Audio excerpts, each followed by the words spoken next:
ஈரேழு ஜென்மங்கள் எடுத்தாலும் உனை சேருவேன். வேறாரும் நெருங்காமல் மனவாசல் தன்னை மூடுவே. உருவானது நல்ல சிவரஞ்சனி, உனக்காகத்தான் இந்த கீதாஞ்சலி.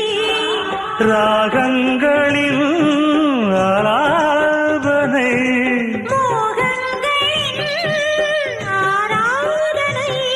உடலும் மனமும் தழுவும் பொழுதில் உருகும் ஒரு ஜீவன்தான் உன் பாடல்தான் ஓயாமல் இசைக்கின்றது.